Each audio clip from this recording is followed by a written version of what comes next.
Hello everyone. तो आज हम सॉल्व करने जा रहे हैं गेट 2021 के क्वेश्चंस इलेक्ट्रिकल मशीन के जो आए हुए हैं आपके पेपर में। तो हम पहले क्वेश्चन से शुरुआत करते हैं। तो हमारा पहला क्वेश्चन कह रहा है कि एक ऑल्टरनेटर है जिसका इंटरनल वोल्टेज है 1 एंगल डेल्टा 1 पर यूनिट। आप देख सकते हैं एक ऑल्टरनेटर है, ओके, जिसका एंगल है 1 angle delta 1 and synchronous reactance है उसका 0.4 पर यूनिट। आप देख सकते हैं J 0.4, okay. It's connected by a transmission line of the reactance 0.1 per unit. और ये हमारा जो है ट्रांसमिशन लाइन का रिएक्टेंस है और ये हमारा मोटर का रिएक्टेंस है, ओके। उसके बाद हमको क्वेश्चन में दिया है having a synchronous reactance of 0.35 per unit, ठीक है। तो आप देख सकते हैं ऑल्टरनेटर का रिएक्टेंस और ये हमारा मोटर का रिएक्टेंस है जो कि 0.85 एंगल डेल्टा 2 है, ओके। और 0.35 उसका सिंक्रोनस रिएक्टेंस है मोटर की तरफ का, okay. If the real power supplied by the alternator is 0.866 per unit, ठीक है। तो रियल पावर जो है हमको गिवन है 0.866 पर यूनिट। हमसे पूछा गया है फाइंड डेल्टा 1 माइनस डेल्टा 2, या फिर हम बोल सकते हैं डेल डेल्टा हमसे पूछा गया है, ओके। मशीन को हमें नॉन सैलिएंट टाइप समझना है और रेजिस्टेंस को नेग्लेक्ट करना है। तो हम जैसा जानते हैं कि P इक्वल्स टू हमारा होता है EV upon X sine delta, और डेल्टा को हम लिख सकते हैं डेल्टा 1 माइनस डेल्टा 2। तो क्वेश्चन में हम आगे बढ़ते हैं। तो हमको जो दिया था क्वेश्चन में, ओके, तो P equals to EV upon X sine delta, और P की वैल्यू हमको गिवन है 0.866, ओके।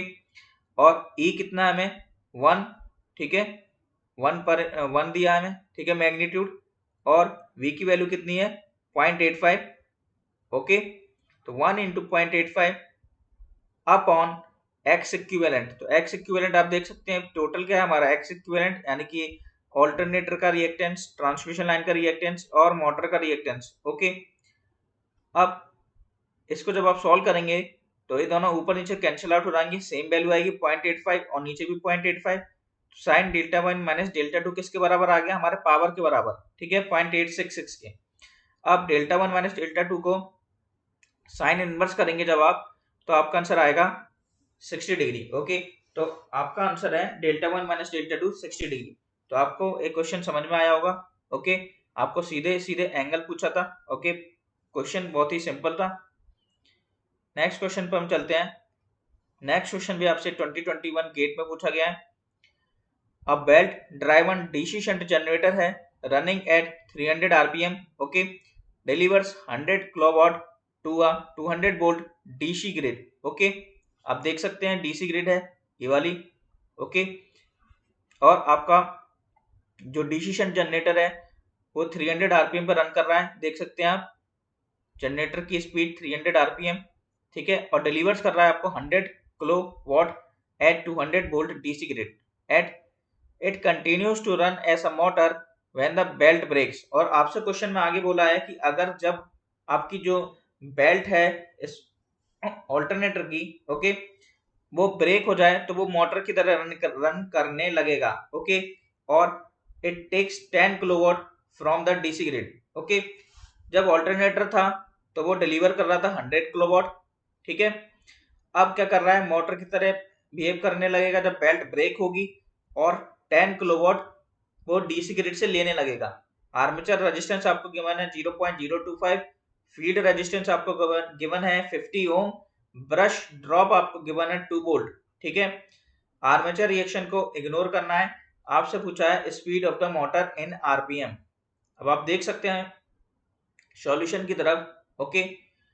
जब वो शंट जनरेटर था, ठीक है, तो हमारे पीएल कितना होगा, मतलब load power B into I L. तो लोड करंट कितना होगा 500 एम्पियर, ठीक है। उसके बाद हमें निकालना है शंट करंट। तो शंट होता करंट होता है आपका B upon R S H, जो कि हो गया 4 एम्पियर। और हम सब लोग जानते हैं कि जो आर्मेचर करंट होता है वो कॉम्बिनेशन होता है shunt current plus load current का। तो 504 एम्पियर हो गया जनरेटर के केस में। ऐसे क्वेश्चन हम कई बार सॉल्व कर चुके हैं, ठीक है। अब इक्वेशन बनती है आपकी जनरेटर में E इक्वल्स टू, यानी कि जनरेटेड ईएमएफ जो होता है B plus IaRa plus brush drop. Brush drop आपको गिवन है 2 वोल्ट, वोल्टेज आपको गिवन है 200, Ia आपने निकाला है 504, Ra आपको गिवन है 0.025, ब्रश ड्रॉप है 2, तो आपका आंसर आ गया EG 214.6 वोल्ट। अब नेक्स्ट कंडीशन है कि बेल्ट ब्रेक हो जाती है और जनरेटर जो है वो मोटर की तरह वर्क करने लगता है। ओके, तो अब जो लोड पावर थी वो इनपुट पावर हो जाएगी, ठीक है, क्योंकि अब 10 किलोवाट ड्रॉ कर रहा है, पहले डिलीवर कर रहा था 100 किलोवाट, तो P इनपुट हो जाएगा V इंटू IL। अब IL आपका निकलेगा 50 एम्पियर, ISH सेम ही रहेगा 4 एम्पियर, और अब हमारा आर्मेचर करंट हो जाएगा IL माइनस ISH जो कि 46 एम्पियर आएगा। आप जानते हैं कि अब बैक ईएमएफ क्या होगा, हमारा formula B minus IaRa minus brush drop, ठीक है, तो B कितना है 200 वोल्ट, Ia 46 एम्पियर आपने निकाला है, Ra 0.025 है, ब्रश ड्रॉप है आपका 2, आंसर आ गया 196.85 वोल्ट। अब आप सब लोग जानते हैं कि E होता है P500/60 होता है, ठीक है। अब back EMF upon generated EMF होगा मोटर, ठीक है। आप जानते हैं कि जो ईएमएफ है वो प्रोपोर्शनल है आपके स्पीड के, तो बैक ईएमएफ प्रोपोर्शनल होगा मोटर के स्पीड के और जनरेटेड के स्पीड के। आपको फाइंड क्या करना था, मोटर की स्पीड। अब आपको गिवन क्या क्या है, आपको जनरेटेड ईएमएफ पता है, जनरेटर की स्पीड पता है और बैक ईएमएफ पता है, आपको केवल वैल्यूज पुट करना है, you will get the approximately answer 275.18 RPM. Okay, so आप समझ गए, पहले जनरेटर का जनरेटेड ईएमएफ निकालना है, फिर मोटर का बैक ईएमएफ निकालना है, ठीक है, दोनों के आर्मेचर करंट वैल्यू की हेल्प से निकालना है, उसके बाद E इक्वल्स टू P500/60 की हेल्प से मोटर की स्पीड निकालना है। अगले क्वेश्चन की तरफ हम चलते हैं। क्वेश्चन में आपसे बोला गया है कि the power input to a 500 volt 50 hertz 6 pole 3 phase induction motor running at 975 RPM is 40 kilowatt. The total stator loss are 1 kilowatt if the total friction and windages losses are 2.025 kilowatt, then the efficiency is। जिन लोगों ने भी किसी प्रकार के assistant engineer का exam दिया होगा, ऐसे क्वेश्चन कई बार पूछे जाते हैं, इस बार गेट ने भी आपसे पूछ लिया ऐसा क्वेश्चन, ठीक है। तो स्टेटर का आउटपुट आप जानते हैं कैसे निकालेंगे, जो आपको इनपुट पावर दी है माइनस पावर लॉसेस। आउटपुट मतलब क्या होता है, जो इनपुट आप दे रहे हैं और जो आपका लॉसेस अकर हुआ है उनका सब्ट्रैक्शन। ओके, 40 आपका इनपुट पावर था, -1 स्टेटर लॉसेस था, आपका आ गया 39 किलोवाट स्टेटर आउटपुट। ओके, अब जो स्टेटर का आउटपुट है वो आपके रोटर का इनपुट ही होगा, इतना तो आप समझते हैं, क्योंकि आप सप्लाई किसको देते हैं, स्टेटर को, और उसका आउटपुट रोटर इनपुट बन जाएगा, और रोटर आउटपुट को हम ग्रॉस मैकेनिकल पावर भी बोलते हैं आउटपुट। तो आपका रोटर आउटपुट होगा रोटर इनपुट या फिर P input into 1 minus S. Power diagram से आप समझते होंगे equations, equals to rotor input आपने 39 किलोवाट निकाला है, ठीक है, जो कि स्टेटर इनपुट है। उसके बाद स्लिप कैसे निकालेंगे आप, NS minus NR upon NS की हेल्प से, ये तो आपको पता ही होगा। 38.025 किलोवाट आपका रोटर आउटपुट आ जाएगा। आपको फाइंड क्या करना है, लास्ट एफिशिएंसी, और एफिशिएंसी का फॉर्मूला होता है मोटर का आउटपुट अपॉन मोटर का इनपुट, ठीक है। तो उसके लिए आपको मोटर का आउटपुट निकालना पड़ेगा। मोटर का आउटपुट आप कैसे निकालेंगे, जो आपका रोटर का आउटपुट निकला है, ठीक है, रोटर का जो आउटपुट निकला है उसमें से आपको फ्रिक्शन और विंडेज लॉसेस माइनस करने पड़ेंगे, ठीक है। तो आपका आंसर आ जाएगा 36 किलोवाट। अब मोटर का आउटपुट कितना निकला 36, मोटर का इनपुट कितना था 40 किलोवाट, तो आंसर आ जाएगा 90%। अब क्वेश्चन में आपको कैसे ध्यान रखना है स्टेप्स, सबसे पहले आप स्टेटर को सप्लाई देते हैं तो स्टेटर आउटपुट आएगा, उसके बाद रोटर का काम होता है तो रोटर आउटपुट आएगा। नेट पावर कैसे आएगा, स्टेटर आउटपुट के बाद रोटर आउटपुट, रोटर आउटपुट के पावर, उसके बाद मोटर आउटपुट, यानी कि फाइनली जो आउटपुट आएगा लॉसेस सब हटाने के, मतलब लॉसेस सब लेने के बाद, यानी कि ये सब लॉसेस मैंने इंक्लूड करने के बाद 36 किलोवाट लास्टली बचेगा आपके पास। तो motor output upon motor input आपकी एफिशिएंसी निकल जाएगी। अगला क्वेश्चन हम चलते हैं। नेक्स्ट क्वेश्चन में हमको दिया है an 8 pole 50 hertz 3 phase slip ring induction motor has an effective rotor resistance of 0.08 ohm per phase. Its speed and maximum torque is 650 rpm. The additional resistance per phase that must be inserted in the rotor to achieve maximum torque at start is dash ohm. Neglect magnetizing current and stator leakage impedance. Consider equivalent circuit parameters referred to stator.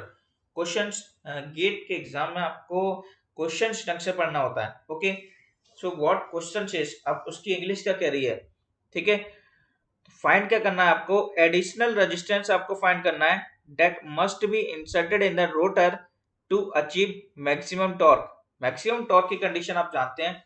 Okay, condition of maximum torque क्या होता है आपका, जो R2 होता है वो X2 के बराबर हो जाता है, ठीक है। तो आपको यही फाइंड करना है, ठीक है। सबसे पहले मैक्सिमम स्लिप की कंडीशन निकालेंगे। तो मैक्सिमम स्लिप की कंडीशन आएगी NS minus NR upon NS। Okay, और NS आप कैसे निकालेंगे, 120 F अपॉन P से, जो कि आपका 750 RPM आएगा। और N मैक्स यानी कि मैक्सिमम टॉर्क पे स्पीड आपको दी है 650 RPM, रोटर की स्पीड कितनी होगी 650, मैक्सिमम स्लिप कितनी निकल के आ गई 0.13333। ओके, अब आप जानते हैं मैक्सिमम टॉर्क की कंडीशन में मैक्सिमम स्लिप होता है R2 equals to S into X2, या फिर मैं बोलूं SM equals to R2 upon X2। हमको फाइंड क्या करना है, इधर से X2 फाइंड करना है, क्योंकि SM हमारे पास है 0.133 और R2 कितना गिवन है आपको 0.08 ओम पर फेज, ठीक है, इफेक्टिव रोटर रेजिस्टेंस। फाइनली हमको क्या निकालना है, एक एक्सटर्नल रेजिस्टेंस हमको फाइंड करना था।